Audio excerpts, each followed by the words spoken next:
Hello there. Dedicated to history, our wrestling commentary and fandom memories, Roddy Piper. And for those that might be new to this is not a history of Roddy Piper. It's nothing like that. It's just simply me recollecting what I can of a wrestler that I've seen, even if it was limited. And this is one of those limited ones. Roddy Piper, how can I say this? I didn't get a chance to see him until he was in WWF. I had no idea that he'd ever been anywhere else. As you know, my memories of wrestling started in late '89. There are tiny little flashes of wrestling I might have seen beforehand that come and go, but I'd rather go on my more stronger memories, or take the more out, just say stronger, because grammar. But but Piper, when I first saw him, just wearing the blue tights, the kind of, how can I say, dark crimson boots, and he was on Superstars of Wrestling. That was the first time I saw him, and this I was influenced greatly by this first. He was going against an enhancement wrestler. So for those that don't know, enhancement wrestlers are what people call the job guys, the meaningless ones. But man, they have more meaning than you will ever know. And this is one of them. This is why it's like that. Piper, he was wrestling this guy. Just wrestling him, arm drags, and tripping him and kind of maul him around the ring, not too much, and a couple of strikes in the corner, which I like. They look like, I don't know, a more of a self-trained freestyle boxing strikes. Kind of rapid in the corner, stand up, pummel him a little bit, pull him out. The guy started, fighting back a little bit here and there. Then he threw a punch. Piper ducked it, gets behind him, gets a good waist lock, well, a half waist lock, lifts him up with his leg, picks him up, and delivers a perfect back drop. Not the back body drop, the suplex. Not the style that Luthez was doing.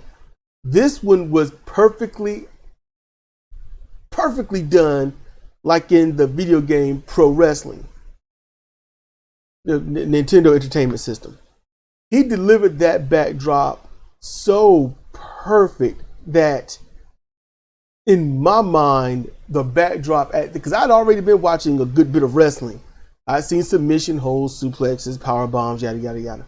I've seen backdrops, yeah, but I'd never seen one like this. It was amazing.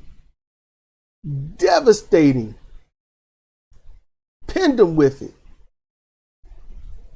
I was hooked at that moment. I was hooked on a little bit of whatever I could see of Piper and the backdrop. I want to see him do that more. And he did, to the same precision, but then he was going against bigger guys and they would kick out, or he just wouldn't even go for the pin. And I was like, well, you just messed him up. So I didn't get a chance to see too much of him. I just did not in WWF. I saw him on Superstars of Wrestling. I saw him on Wrestling Challenge a few times. That was on USA Network. I was sitting there in my aunt's room because I couldn't be in the den. They wouldn't let me in the den, and nobody's watching in the kitchen. So I would just go into her room, sneakily, and just watch it on her TV. It wasn't much sneaking because you hear it like outside, I suppose. I don't know, but it was still, I enjoyed watching Roddy Piper. And then he started using the sleeper hold in a weird way. I've seen the sleeper hold done a few times. Piper was one of the few, when the match would be a little more intense and the fans are in it, he would apply the sleeper hold while rubbing the forehead of the opponent up and down. I didn't get that. I didn't understand if that added anything or anything like that. I was just like, this is weird to look at. And then Piper The dude would just, go to sleep. Piper set him down. Referee checks the hand 1, maybe 2, maybe 3 times, but declare the guy sleep. Not a submission, but Piper's the winner. Okay? And then Piper look around, he be smiling. That Roddy smile, and sit the guy up, rub his neck a little bit, trapezius a little bit, and then slap him in the back of the neck, or the one time he slapped him in the back of the head, this upward slap to the back of the head. And he slapped around the subscapularis area and just pop. And one of the guys, when he's supposed to do the whole wake up thing, he woke up and looked back like, I ought to kick your ass. He looked at him like that just for a second, and then he held his head and, bowed out the ring while Piper, boasted to the crowd and whatnot. Piper was a babyface. I never knew Piper was a massive heel. So much so that he was, I'm gonna tell you, you know what? This is odd because I don't know if it's after this. Nope, it was before. This is one of those flashes of memory. I don't know what year it was. It was in the 80s when Piper hit Snuka on the head with a coconut. They showed it on the news during their sports section. And I remember thinking, why would you hit somebody with a coconut? What would make them make you that mad? And I thought nothing of it after that. I mean, but that was the shot heard around the wrestling world that echoes even today. I had no idea it would be so epic. I've seen people get hit with chairs and fists and feet. I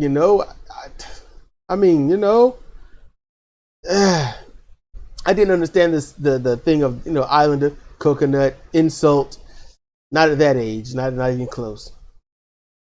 But that didn't influence me of anything, and I was still like, what could have happened to provoke this? And like I said, I didn't think anything like a day or two past that. So moving on, let's roll. So Piper. What else do I remember about Roddy Piper? He was the babyface. I remember him arguing with Hogan. And Hogan was arguing with him, and Piper said, "Now the reason you've got no hair." And I don't remember. I remember him doing that, saying that twice. I remember that WWF. It was arguing in a locker room, and then I remember that so many years later when he said that in WCW to Hulk Hogan. And I don't know, maybe I guess it's to let everybody know, hey, I'm the heel, or I don't know, but I remember that happening twice. And I remember Piper and Hogan was supposed to be a big deal.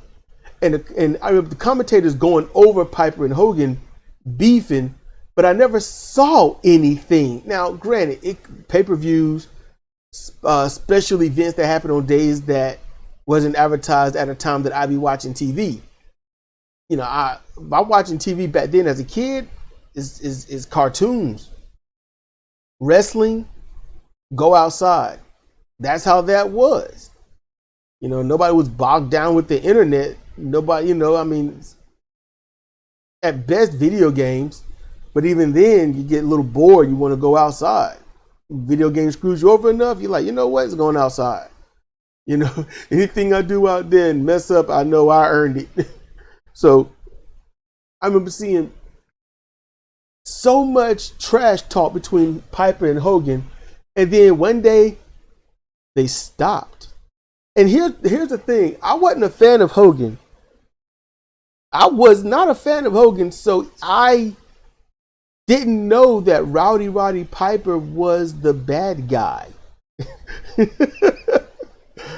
I didn't know that he was the bad guy because I just did not like Hogan. And I think I saw them wrestle on Saturday night's main event, and Piper lost some weird theft. He got disqualified, and I'm like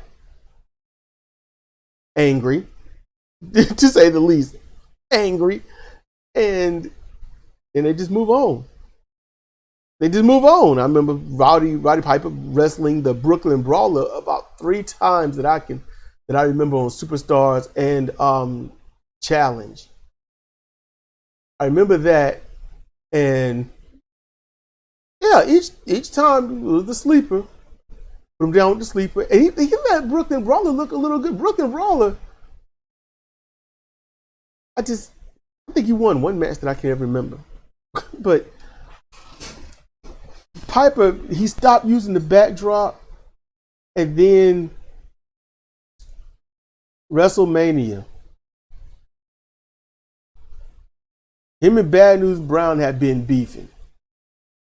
Bad News Brown used the Antonio Inoki's move, the Enzugiri, call it the Ghetto Blaster. It never really looked strong to me, but and so they were beefing. And somehow the rhetoric turned on a more racial tone. And I think that was initiated by Brown. And Piper was like, I don't give a damn about your color or anything. You know, it's a fight you want, it's a fight you're going to get. And I loved when Piper would, I liked his accent. He's supposed to be from Scotland. I think they said Glasgow, Scotland. I don't know. And it was weird because he didn't sound so much Scottish, but I couldn't place my finger at by any means on what he did sound like. I won't, some linguist or anything like that studying languages around the world or hearing much language. Just not much accent or anything. So I was like, just trust what they say. He's from there. That must be where he's from. So, WrestleMania, Piper comes out and he walks out against Bad News Brown.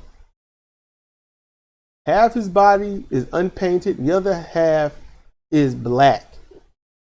And if I can remember, it's like straight up charcoal light black.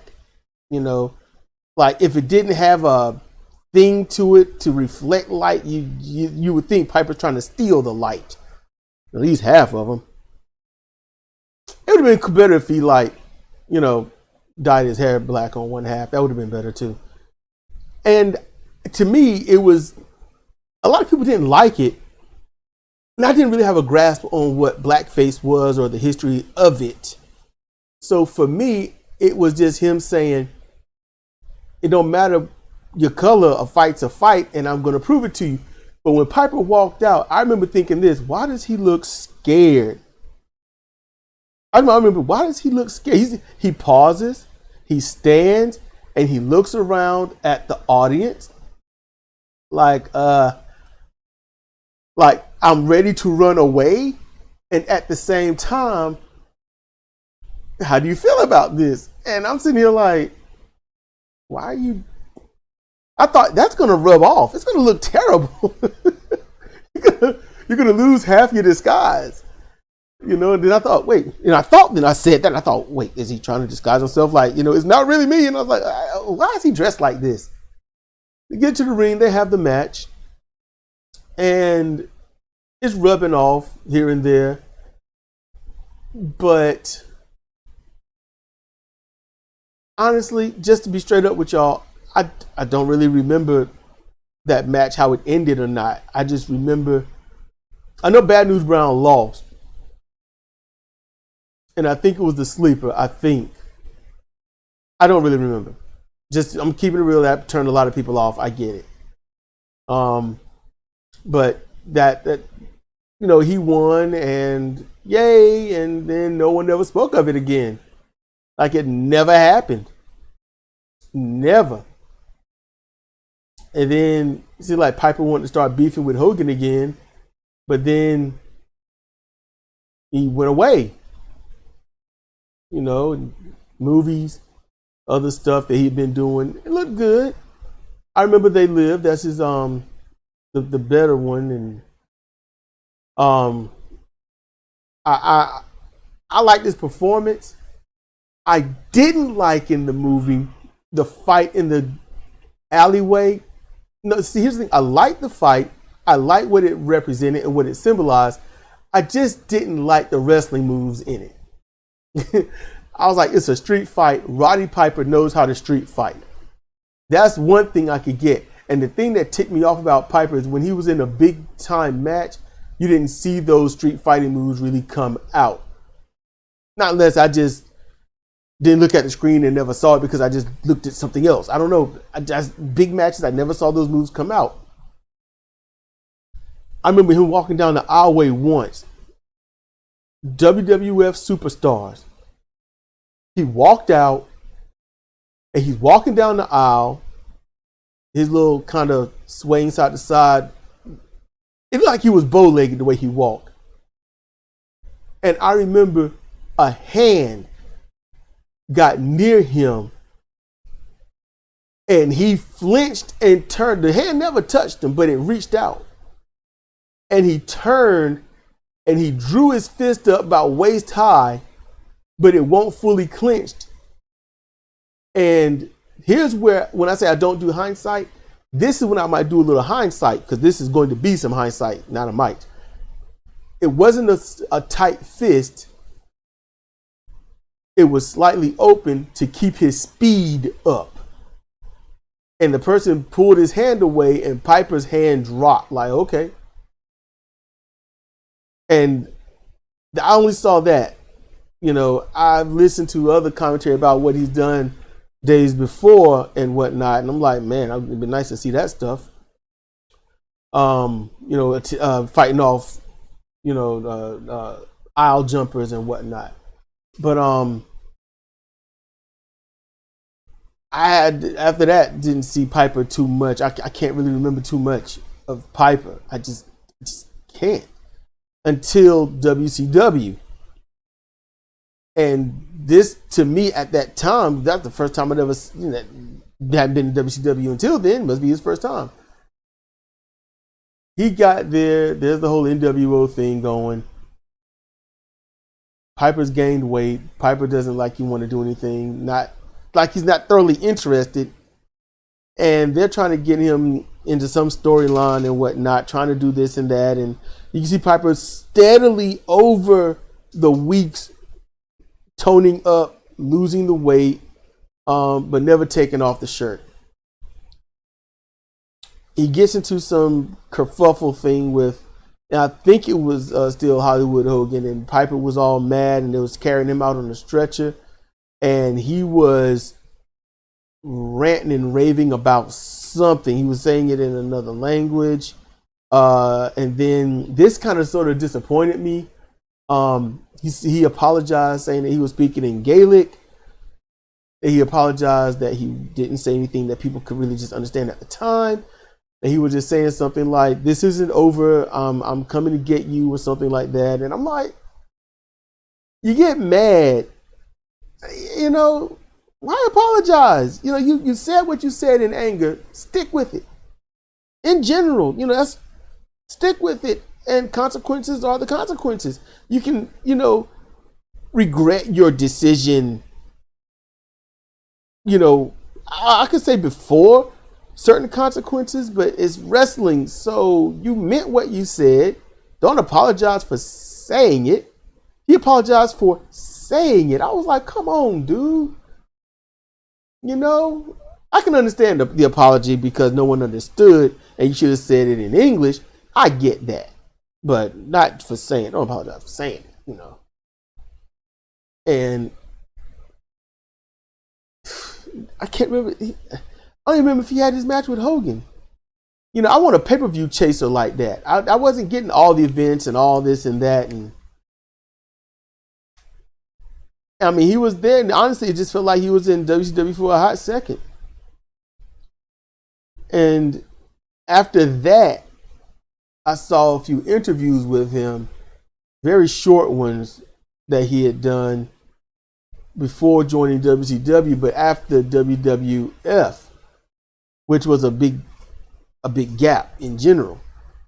And he talked about his family and lovely daughters and wanting to spend, happy to spend more time with them. And, doing the movies is almost as grueling as the wrestling in terms of your time taking.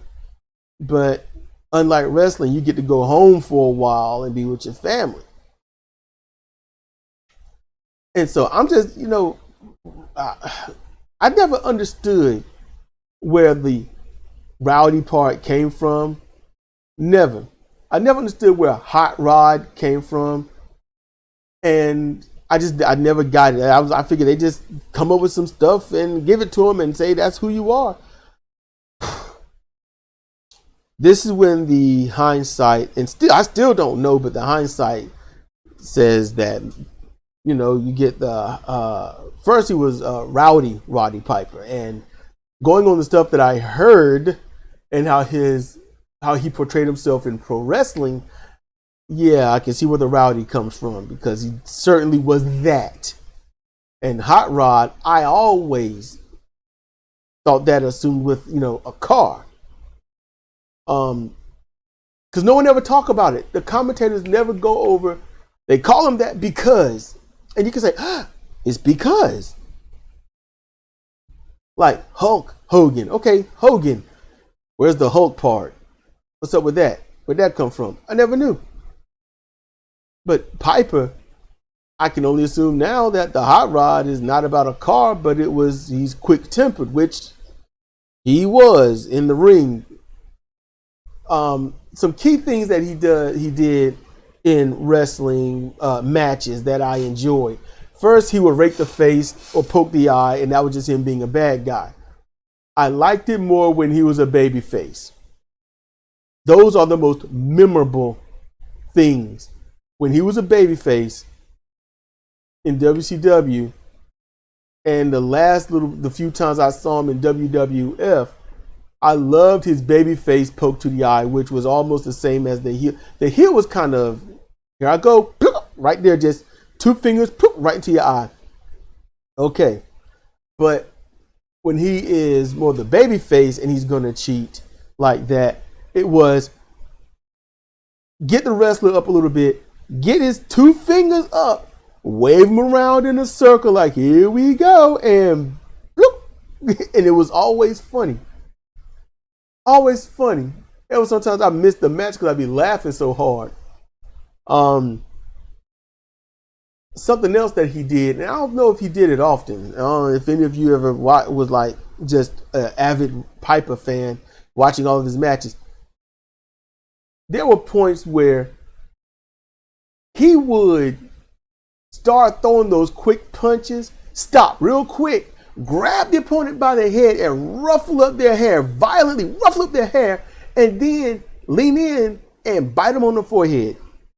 It'd be pap, pap, pap, pap, grab them, come here, biting on them.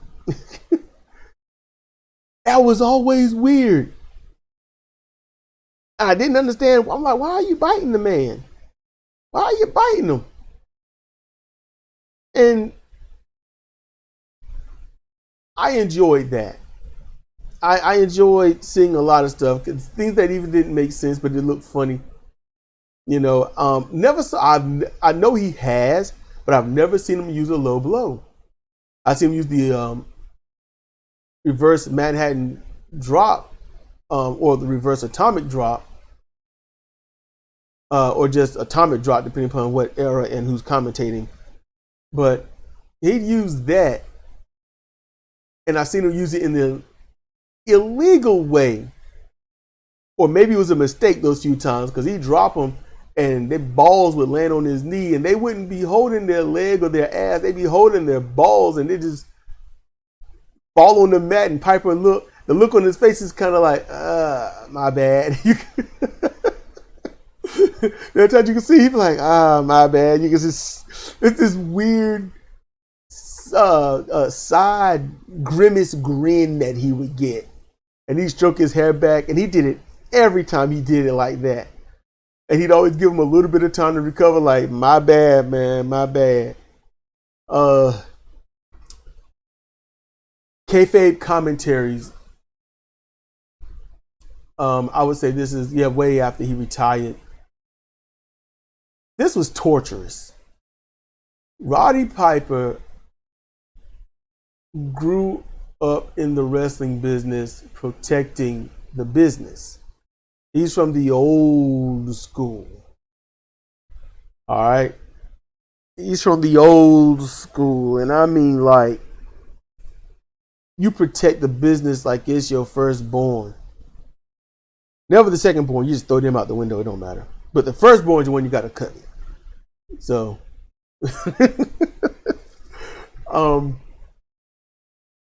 so when I don't know who the dude was, but I don't know who was.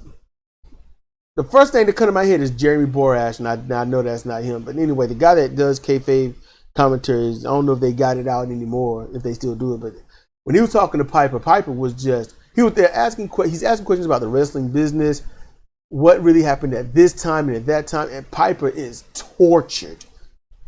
You can see it, you can hear it.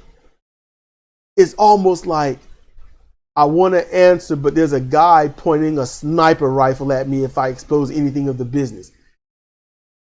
That is how he sounded. Like, you got one guy pointing the gun saying, you need to answer these questions, and the other saying, I dare you to answer the question. And I felt bad for Piper. I was like, this dude is in pain. He's trying to answer the question without exposing the business. And yeah, this is at a time when the business has been exposed like 40 billion times over. But that doesn't stop all those decades of training to protect the business. So listening to him answer those questions was almost tear-jerking. Man, I wanted to just run out there, grab him, and say, you have to answer these questions? Let's get out of here. That's what I wanted. That's what I wanted to do. And then hearing people talk about Piper and doing drugs and drinking and how, the Rowdy, it was perfect. It was perfect. Because Rowdy would be an understatement. Call him a rabble-rousing chav. For those that don't know what chav is, CHAV, I mean, it stands for counseled, housed, and violent. In other words, you still ain't got it right. Like, be cool. You know what you tell somebody that got two black eyes? Nothing. He's already been told twice. So it's that. Piper, I want to just get him out of there, but he was answering these questions and just stroking his hair back and putting on that. It wasn't even that side grin. It was more like, don't hurt me. Don't hurt me. And he's rocking a little bit. I was like, that is fear. That is, I am stripping my soul out. And for what reason? And then, Piper's kind of, I seen more of Piper, and then, he's gone.